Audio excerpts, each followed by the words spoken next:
Hi നമസ്കാരം, അറിവിന്റെ പഠനത്തിലേക്ക് എല്ലാവരെയും സ്വാഗതം ചെയ്യാണ്. ഓക്കെ, പെട്ടെന്ന് അങ്ങനെ ആൻസർ ചെയ്തേ. എന്താണ് ചോദ്യം? ഇന്ധനങ്ങൾ ജ്വലിക്കുന്നതിന് സഹായിക്കുന്ന വാതകം ഏതാണ് എന്നാണ് ചോദ്യം.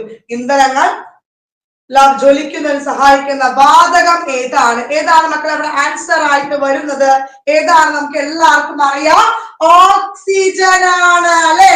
എന്താണ് അവിടെ ആൻസർ ആയിട്ട് വരുന്നത്? ഓക്സിജൻ അല്ലെ. എന്താണ്? സസ്യങ്ങൾ പ്രകാശ സംശ്ലേഷണ സമയത്ത് പുറത്തുവിടുന്ന വാതകമാണ് ഓക്സിജൻ എന്ന് പറയുന്നത്. ഓക്സിജൻ കണ്ടുപിടിച്ചത് ആരാണ്? ജോസഫ് പ്രിസ്ലി ആണെങ്കിൽ അന്തരീക്ഷത്തിലെ ഓക്സിജന്റെ അളവ് എന്ന് പറയുന്നത് 21%. എത്ര ശതമാനമാണ്? 21%. ഭൂവൽക്കത്തിൽ ഏറ്റവും കൂടുതൽ കാണപ്പെടുന്ന മൂലകം കൂടിയാണ് എന്ത്? ഓക്സിജൻ എന്ന് പറയുന്നത്. ക്ലിയർ ആണോ? അടുത്ത ചോദ്യം നോക്കാം. താഴെ തന്നിരിക്കുന്നവയിൽ അളവുകളും യൂണിറ്റുകളുമായുള്ള ബന്ധത്തിന്റെ ശരിയായ ജോഡികൾ ഏതെല്ലാമാണെന്ന് കണ്ടെത്തുക. വൈദ്യുത പ്രതിരോധം വാട്ടാണ് എന്ന് പറയുന്നു. ശരിയാണോ? വൈദ്യുത പ്രതിരോധം വാട്ടാണോ? വാട്ട് എന്താണ്? വാട്ട് പവർ ആണ് അല്ലെ. അപ്പൊ തെറ്റാണ്. ഇത് എന്താണ്? ഓം ആണ്. അപ്പൊ അത് ശരിയാണ്. അത് ഓം ആണ് കറക്റ്റ് ആയിട്ടുള്ള ആൻസർ. ബലം എന്താണ്? ബലം എന്താണ്? ന്യൂട്ടൺ ആണ്. അത് ശരി തന്നെയാണ്. കാന്തിക ഫ്ലക്സ് എന്താണ്? കാന്തിക ഫ്ലക്സ് വെപ്പർ തന്നെയല്ലേ? അതും അവിടെ ശരി തന്നെയാണ്. പിണ്ഡം എന്താണ്? പിണ്ഡം എന്ന് പറയുന്നത് ഡയോപ്റ്റർ അല്ലെ. ശരിയാണോ? അല്ല. പിണ്ഡം എന്താണ് മക്കളെ? കിലോഗ്രാം ആണ്. ലെൻസിന്റെ പവർ എന്ന് പറയുന്നതാണ് ഏത്? ഡയോപ്റ്റർ എന്ന് പറയുന്നത്. അപ്പൊ ഏതാ നമ്മളുടെ ആൻസർ? ഓപ്ഷൻ ബി ആണ് അവിടെ കറക്റ്റ് ആയിട്ടുള്ള ആൻസർ. 2 ഊർജമുണ്ട്. ഊർജം പറഞ്ഞാൽ ജൂൾ ആണ്. 2, 3, 5 അവിടെ ശരിയായിട്ടുള്ള ആൻസർ എന്ന് മനസ്സിലാക്കി വെക്കുക. ക്ലിയർ ആണോ? അടുത്ത ചോദ്യം. അതിചാലകത പ്രദർശിപ്പിച്ച ആദ്യ ലോഹം ഏതാണ്? അതിചാലകത പ്രദർശിപ്പിച്ച ആദ്യ ലോഹം ഏതാണ്? ഏത് ലോഹമാണ്? ഏതാണ് അതിചാലകത പ്രദർശിപ്പിച്ച ആദ്യ ലോഹം? ഓപ്ഷൻ എ മെർക്കുറി അല്ലെ. ഏതാണ്? മെർക്കുറിയാണ്. ഏറ്റവും കുറഞ്ഞ തിളനിലയുള്ള ലോഹമാണ് മെർക്കുറി. എത്രയാണ്? 357 ഡിഗ്രി സെൽഷ്യസ്. എത്രയാണ്? ഏറ്റവും കുറഞ്ഞ തിളനിലയുള്ള ലോഹമാണ് മെർക്കുറി. ക്വിക്ക് സിൽവർ അസാധാരണ ലോഹം എന്നറിയപ്പെടുന്ന എല്ലാം എന്താണ്? മെർക്കുറിയാണ്. സാധാരണ അന്തരീക്ഷത്തിൽ ഊഷ്മാവിൽ ദ്രാവകാവസ്ഥയിൽ സ്ഥിതി ചെയ്യുന്ന ലോഹം ചോദിക്കുകയാണെങ്കിൽ അത് മെർക്കുറിയാണ് എന്നും കൂടി ഓർത്തു വയ്ക്കുക. ഭൂഗുരുത്വ തരംഗങ്ങളുടെ അസ്തിത്വത്തെ കുറിച്ച് ആദ്യമായി വിവരങ്ങൾ നൽകിയ ശാസ്ത്രജ്ഞൻ ആരാണ്? ഏതാ ആൻസർ ആയിട്ട് വരിക? ഓപ്ഷൻ എ ആൽബർട്ട് ഐൻസ്റ്റീൻ ആണ് ആൻസർ ആയി അല്ലെ. ആപേക്ഷിക സിദ്ധാന്തത്തിന്റെ ഉപജ്ഞാതാവാണ് ആര്? ആൽബർട്ട് ഐൻസ്റ്റീൻ അല്ലെ. എന്താണ്? എന്താണ്? mc² എന്നത് രൂപീകരിച്ചവരാണ് ആൽബർട്ട് ഐൻസ്റ്റീൻ അല്ലെ. ദ്രവ്യവും ഊർജവും ഒരേ അനുസരിച്ച് 2 ഭിന്ന രൂപങ്ങൾ മാത്രമാണെന്ന് സമർപ്പിച്ച ശാസ്ത്രജ്ഞൻ കൂടിയാണ് ആര്? Albert Einstein. ഫോട്ടോ ഇലക്ട്രിക് പ്രഭാവത്തിന് വ്യക്തമായ വിശദീകരണം നൽകിയ വ്യക്തി കൂടിയാണ് ആര്?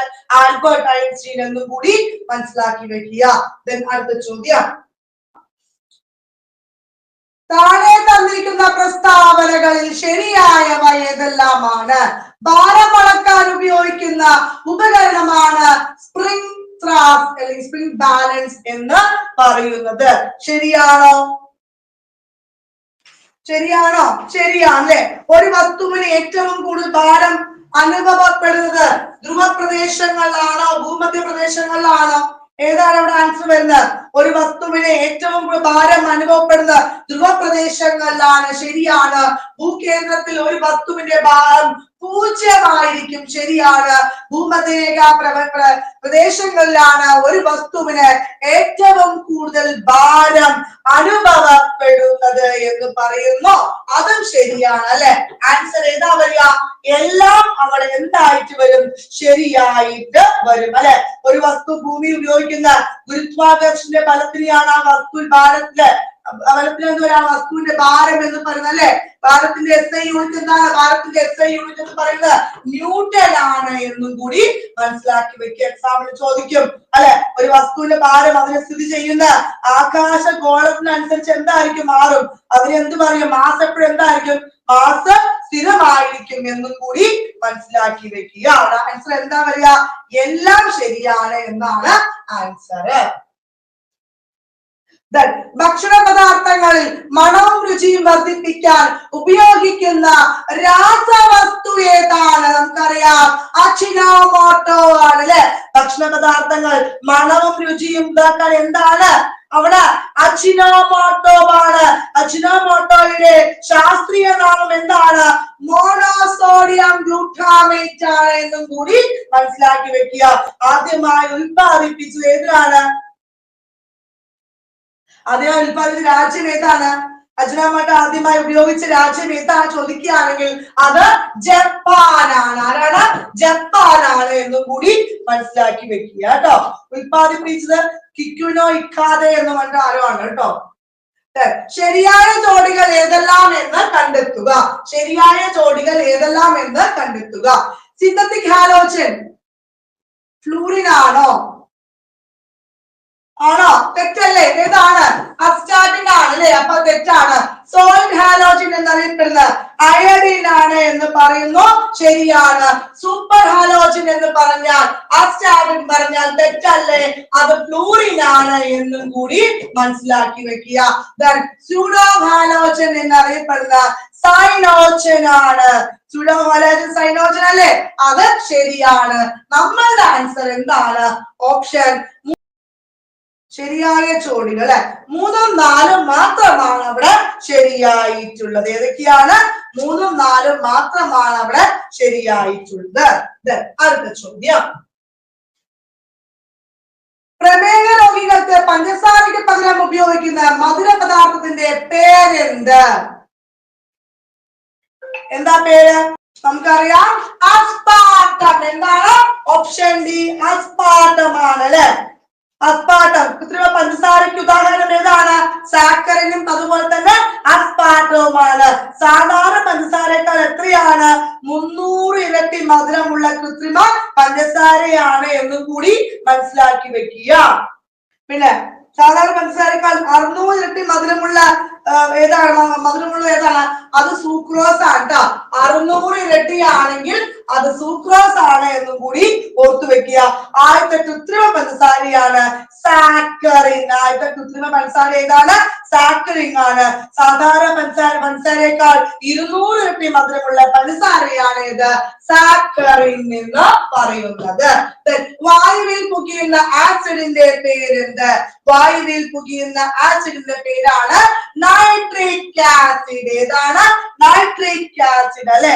ഏതാണ് നൈട്രിക് ആസിഡ് അക്വാപോർട്ടിസ് എന്നറിയപ്പെടുന്ന ആസിഡ് ആണ് നൈട്രിക് ആസിഡ് അല്ലെ സ്വർണത്തിന്റെ ശുദ്ധത പരിശോധിക്കാൻ ഉപയോഗിക്കുന്ന ആസിഡ് കൂടിയാണ് പ്രോട്ടീനിന്റെ സാന്നിധ്യം അറിയാൻ ഉപയോഗിക്കുന്ന ആസിഡ് ആണ് സ്പിരിറ്റ് ഓഫ് ദ നൈറ്റർ എന്ന പേരിൽ അറിയപ്പെടുന്ന ആസിഡ് കൂടിയാണ് എന്നും കൂടി മനസ്സിലാക്കി വെക്കുക അടുത്ത ചോദ്യം മുറിവുകളും സിറിഞ്ചുകളും അണുവിമുക്തമാക്കാൻ ഉപയോഗിക്കുന്ന ആൽക്കഹോൾ ഏതാണ് മുറിവുകളും സിറിഞ്ചുകളും അണുവിമുക്തമാക്കാൻ ഉപയോഗിക്കുന്ന ആൽക്കഹോൾ ആണ് എത്തനോൾ എന്താണ് ആൻസർ ഓപ്ഷൻ എ എത്തനോൾ ആണ് എത്തനോൾ അല്ലേ സ്പിരിറ്റ് എന്നറിയപ്പെടും ഈഥൈൻ ആൽക്കഹോൾ സ്പിരിറ്റ് എന്നറിയപ്പെടുന്നത് എന്താണ് എത്തനോൾ ആണ് മദ്യത്തിൽ അടങ്ങിയിരിക്കുന്ന ആൽക്കഹോൾ ആണ് അല്ലെ മോളാസസ് ഫെർമെന്റേഷൻ നടത്തി ലഭിക്കുന്ന ആൽക്കഹോൾ കൂടിയാണ് ഇത് ഈ എത്തനോൾ എന്നും കൂടി മനസ്സിലാക്കി വെക്കുക കാരണം അറിയാത്ത രോഗങ്ങൾക്ക് പറയുന്ന പേരെന്ത് കാരണം അറിയാത്ത രോഗങ്ങൾക്ക് പറയുന്ന പേരെന്ത് ഏത് ആൻസർ വരിക ഓപ്ഷൻ ഡി അല്ലെ ക്രിപ്റ്റോജനിക് രോഗങ്ങൾ എന്താണ് ക്രിപ്റ്റോജനിക് രോഗങ്ങൾ എന്താണ് ക്രിപ്റ്റോജനിക് രോഗങ്ങൾ എപ്പിഡമിക്കും സാംക്രമിക രോഗങ്ങൾ എന്താണ് വളരെ വേഗത്തിൽ പടർന്നു പിടിക്കുന്ന രോഗങ്ങളാണ് എന്ത് എപ്പിഡമിക് അല്ലെങ്കിൽ സാംക്രമിക രോഗങ്ങൾ എന്ന് പറയുന്നത് പിന്നെ നോസോകോമിയൽ രോഗങ്ങൾ പറഞ്ഞ എന്താണ്? ആശുപത്രിയിൽ നിന്നും പകരുന്ന രോഗങ്ങൾക്ക് പറയുന്നത് എന്താണ്? നോസോകോമിയൽ രോഗങ്ങൾ. പിന്നെ എൻഡമിക് രോഗങ്ങൾ എന്ന് പറയുന്നത് സമൂഹത്തിൽ വളരെ കാലങ്ങളായി നിലനിൽക്കുകയും അതുപോലെ പൂർണ്ണമായും തുടച്ചു മാറ്റാൻ കഴിയാത്തതുമായ രോഗങ്ങളാണ്. അതൊക്കെയാണ് എന്ത്? മലേറിയയൊക്കെയാണ് ഏത് ഉദാഹരണം? എൻഡമിക് രോഗങ്ങൾക്ക് ഉദാഹരണം എന്ന് ഓർത്തു വെക്കുക. കൊറോണ ബാധിക്കുന്ന അവയവം ഏത്? ഏതവയവ കൊറോണ ബാധിക്കുന്ന? ഓപ്ഷൻ സി ശ്വാസകോശമാണ് അല്ലെ. COVID-19 കാരണമായ വൈറസ് ശാസ്ത്രീയ നാമം എന്താണ്? SARS-CoV-2 ആണ്. എന്താ മക്കളെ? SARS-CoV-2 ആണ്. ഇന്ത്യ വികസിപ്പിച്ചെടുത്ത ആദ്യ കോവിഡ് വാക്സിൻ ഏതാണ്? ഇന്ത്യ വികസിപ്പിച്ച ആദ്യ കോവിഡ് വാക്സിൻ ആണ് കോവാക്സിൻ. എന്താണ്? കോവാക്സിൻ ആണ്. COVID-19 വൈറസ് കണ്ടുപിടിച്ച വ്യക്തിയാണ് ഡോക്ടർ ലീ വെൻലിയാങ്. എന്താണ്? ഡോക്ടർ ലീ വെൻലിയാങ് ആണ് എന്നും കൂടി ഓർത്തു വെക്കുക. മലേറിയ പരത്തുന്ന രോഗാണു ഏത്? ഏത് രോഗാണു ആണ് മലേറിയ പരത്തുന്ന രോഗാണു? പ്ലാസ്മോഡിയം അല്ലെ. എന്താണ്? പ്ലാസ്മോഡിയം ആണ് എന്നും കൂടി മനസ്സിലാക്കി വെക്കുക അല്ലെ. പ്ലാസ്മോഡിയം. മലേറിയ, മലമ്പനി എന്ന വാക്കിന് അർത്ഥം എന്താണ്? ദുഷിതമായ വായു അല്ലെ. മലമ്പനി രോഗത്തിന് കാരണമായ രോഗാണു ഉൾപ്പെടുന്ന വിഭാഗം ഏതാണ്? പ്രോട്ടോസോവിയാണ്. മലേറിയ പടർത്തുന്ന കൊതുവാണ് അനോഫിലസ് പെൺകൊതുകുകളാണ്. ബ്ലാക്ക് വാട്ടർ ഫീവർ, ചതുപ്പ് രോഗം എന്നറിയപ്പെടുന്നതൊക്കെ എന്താണ്? മലേറിയ ആണ്. മലമ്പനി ദിനം എപ്പോഴാണ്? ഏപ്രിൽ 25 എന്നും കൂടി ഓർത്തു വെക്കുക. രോഗങ്ങളെ കുറിച്ചുള്ള പഠനം ഏതു പേരിലാണ് അറിയപ്പെടുന്നത്? രോഗങ്ങളെ കുറിച്ചുള്ള പഠനം ഏത് പേരിലാണ് അറിയപ്പെടുന്നത്? പാത്തോളജി എന്ന പേരിലാണ് അറിയപ്പെടുന്നത്. ഏത് പേരിലാണ് അറിയപ്പെടുന്നത്? പാത്തോളജി അല്ലെ. രോഗകാരണത്തെ കുറിച്ചുള്ള പഠനമാണെങ്കിലോ? രോഗകാരണത്തെ കുറിച്ചുള്ള പഠനമാണെങ്കിൽ അതാണ് എയ്റ്റിയോളജി എന്ന് പറയുക കേട്ടോ. രോഗകാരണത്തെ കുറിച്ചുള്ള പഠനമാണെങ്കിൽ എയ്റ്റിയോളജി. വാക്സിനുകളെ കുറിച്ചുള്ള പഠനമാണ് എന്താണ്? വാക്സിനോളജി എന്ന് പറയും. അതുപോലെ തന്നെ മരുന്നിന്റെ അളവിനെ കുറിച്ചുള്ള പഠനമാണ് എന്താണ്? പോസോളജി എന്ന് പറയുന്നത്. മരുന്നിന്റെ അളവിനെ കുറിച്ചുള്ള പഠനമാണ് പോസോളജി എന്ന് പറയുന്നത്. വൈദ്യശാസ്ത്രത്തിന്റെ പിതാവ് എന്നറിയപ്പെടുന്നത് ആരാണ്? വൈദ്യശാസ്ത്രത്തിന്റെ പിതാവ് എന്നറിയപ്പെടുന്നത് ആരാണ്? ഓപ്ഷൻ ബി ഹിപ്പോക്രാറ്റസ് ആണ്. ആരാണ്? ഓപ്ഷൻ ബി ഹിപ്പോക്രാറ്റസ് ആണ് ആൻസർ ആയിട്ട് അവിടെ വരുന്നത്. ആധുനിക വൈദ്യശാസ്ത്രത്തിന്റെ അലോപ്പതി എന്ന പദം ഉപയോഗിച്ച് ആദ്യമായി വിശേഷിപ്പിച്ചതാണെങ്കിൽ ആരാണ്? സാമുവൽ ഹാനിമാൻ ആണ്. ആരാണ്? സാമുവൽ ഹാനിമാൻ ആണ് എന്നും കൂടി ഓർത്തു വെക്കുക. അതുപോലെ തന്നെ സൂചി ഉപയോഗിച്ച് കൊണ്ടുള്ള ചികിത്സാ സമ്പ്രദായമാണെങ്കിൽ എന്താണ്? അക്യുപഞ്ചർ ആണ്. അതുപോലെ പിന്നെന്താണ്? വ്യായാമം വഴി രോഗചികിത്സ രീതിയാണ് ഏതാണ്? ഫിസിയോതെറാപ്പി എന്നൊക്കെ പറയുന്നത് കേട്ടോ. ഭൂമിയുടെ വൃക്കകൾ എന്നറിയപ്പെടുന്ന ഏതാണ്? ഭൂമിയുടെ വൃക്കകൾ എന്നറിയപ്പെടുന്നത് ഏതാണ്? നമുക്കറിയാം തണ്ണീർത്തടങ്ങളാണ്. ഇന്ത്യയിലെ തണ്ണീർത്തട സംരക്ഷണ കേന്ദ്രം ഏതാണ്? ഇന്ത്യയിലെ ആദ്യത്തെ തണ്ണീർത്തട സംരക്ഷണ കേന്ദ്രം, ഇന്ത്യയിലെ ആദ്യത്തെ തണ്ണീർത്തട സംരക്ഷണ കേന്ദ്രം ഏതാണ്? ഇന്ത്യയിൽ തന്നെയാണ് ചോദിക്കുന്നത്. ഇന്ത്യയിലെ ഏറ്റവും വലിയ തണ്ണീർത്തടം ഏതാണ്? അത് സുന്ദർബൻസ് ആണ് അല്ലെ. ഇന്ത്യയിലെ ഏറ്റവും വലിയ തണ്ണീർത്തടം സുന്ദർബൻസ് ആണ്. ലോക തണ്ണീർത്തട ദിനം ചോദിക്കുകയാണെങ്കിൽ എന്താണ്? ഫെബ്രുവരി 2 ആണ് എന്ന് ഓർത്തു വെക്കുക. 2024 തണ്ണീർത്തട ദിനത്തിന്റെ പ്രമേയം ചോദിക്കുകയാണെങ്കിൽ തണ്ണീർത്തടങ്ങളും മനുഷ്യക്ഷേമവും എന്നും കൂടി മനസ്സിലാക്കി വെക്കുക. നിലവിൽ ഇന്ത്യയിലെ ഏറ്റവും ചെറിയ തണ്ണീർത്തടം ചോദിക്കുകയാണെങ്കിൽ വേമ്പനൂർ വെറ്റ്ലാൻഡ് ആണ് കേട്ടോ. തമിഴ്നാട്ടിലെ വേമ്പനൂർ വെറ്റ്ലാൻഡ് ആണ് എന്നും കൂടി ഓർത്തു വെക്കുക. വേമ്പനൂർ വെറ്റ്ലാൻഡ് തമിഴ്നാട്ടിലാണ് കേട്ടോ.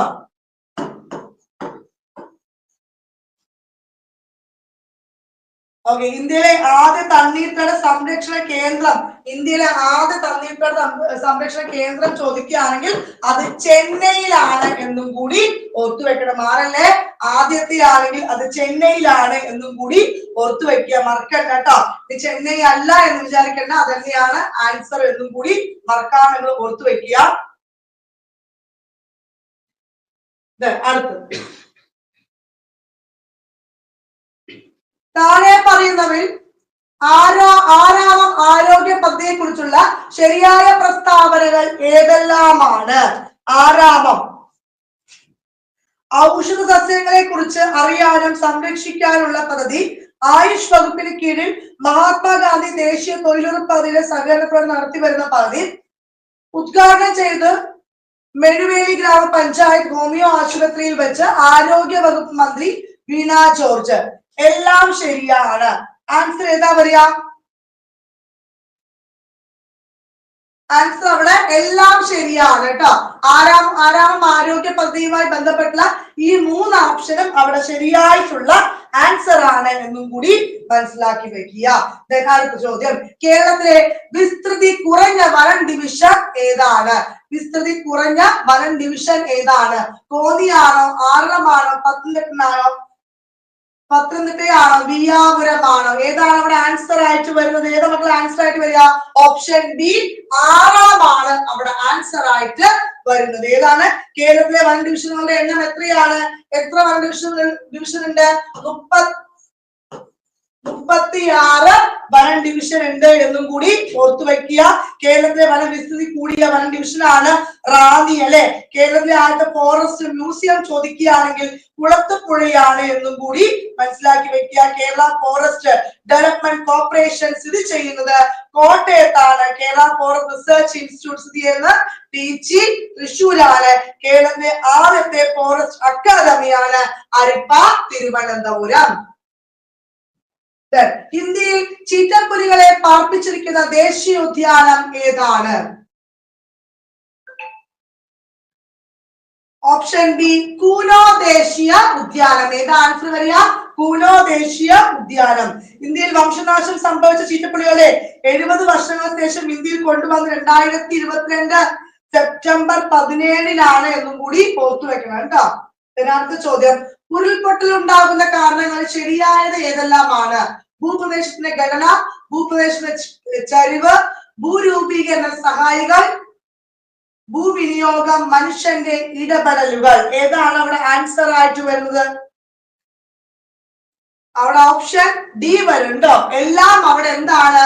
ശരിയായിട്ടാണ് വരുന്നത്. ഏതാണ്? അവിടെ എല്ലാം ശരിയാണ്.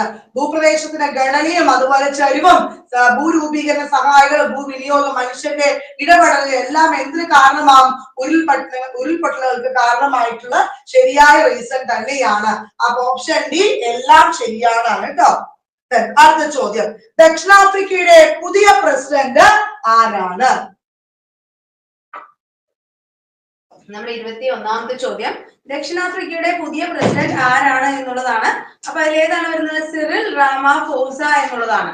ഓക്കെ, സിറിൽ റാമാഫോസ എന്നുള്ളതാണ് 1996 സിറിൽ റാമാഫോസ എന്നുള്ളതാണ്. അടുത്ത ചോദ്യം, ബഹിരാകാശത്ത് 1000 ദിവസം ചെലവഴിച്ച ആദ്യ വ്യക്തി ആരാണ് എന്നുള്ളതാണ് അടുത്ത ചോദ്യം വരുന്നത്. ആരാണ്? റഷ്യൻ ബഹിരാകാശ യാത്രികനായിട്ടുള്ള ആരാണ് വരുന്നത്? ലൈഗ എന്നുള്ളതാണ് സ്പെല്ലിംഗ് മിസ്റ്റേക്ക് ആണ്. ലൈഗ് കൊണോനേഗോവ് എന്നുള്ളതാണ്. അദ്ദേഹം എന്താണ്? റഷ്യൻ ആണ്, റഷ്യൻ ആസ്ട്രോനോട്ട് ആണ്. അടുത്ത ക്വസ്റ്റ്യൻ, 23ാമത്തെ ചോദ്യം, വീരാങ്കന ദുർഗാവതി ടൈഗർ റിസർവ് നിലവിൽ വന്നത് ഏത് സംസ്ഥാനത്താണ്? വീരാങ്കന ടൈഗർ റിസർവ് ഏത് സംസ്ഥാനത്താണ് എന്നുള്ളതാണ് അടുത്ത ക്വസ്റ്റ്യൻ വരുന്നത്. ഏതാണ്? മധ്യപ്രദേശ് എന്നുള്ളതാണ് കേട്ടോ. അടുത്ത 24ാമത്തെ ചോദ്യം, തമിഴ്നാട് മനുഷ്യാവകാശ ചെയർമാനായി തിരഞ്ഞെടുക്കപ്പെട്ട മുൻ കേരള ഹൈക്കോടതി ചീഫ് ജസ്റ്റിസ് ആരാണ്? തമിഴ്നാട് മനുഷ്യാവകാശ ചെയർമാൻ നിയമിക്കപ്പെട്ട കേരള മുൻ ഹൈക്കോടതി ചീഫ് ജസ്റ്റിസ് ആണ് S മണികുമാർ എന്ന് പറയുന്നത് അല്ലെ. 2024 ജൂൺ 18 അദ്ദേഹം നിയമിതനായത്. ഓപ്ഷൻ എ S മണികുമാർ എന്നുള്ളതാണ്. 25ാമത്തെ ചോദ്യം, കേന്ദ്ര ലോകാരോഗ്യ ദിനം ഏപ്രിൽ 7 2024 പ്രമേയം എന്താണ്? ഏപ്രിൽ 7 ലോകാരോഗ്യ ദിനത്തിന്റെ 2024 പ്രമേയം എന്താണ് എന്നുള്ളതാണ്. എന്താണ് വരുന്നത്? ഏതാ വരുന്നത്? ഓപ്ഷൻ ബി ആണ്. അതായത് എന്റെ ആരോഗ്യം എന്റെ അവകാശം. ഓപ്ഷൻ ബി എന്റെ ആരോഗ്യം എന്റെ അവകാശം എന്നുള്ളത്. അടുത്ത ക്വസ്റ്റ്യൻ 2024 ലോക ജൂനിയർ ചെസ് ചാമ്പ്യൻഷിപ്പ് അണ്ടർ-20 വനിതാ കിരീടം കരസ്ഥമാക്കിയ ഇന്ത്യക്കാരി ആരാണ് എന്നുള്ളതാണ് വരുന്നത്.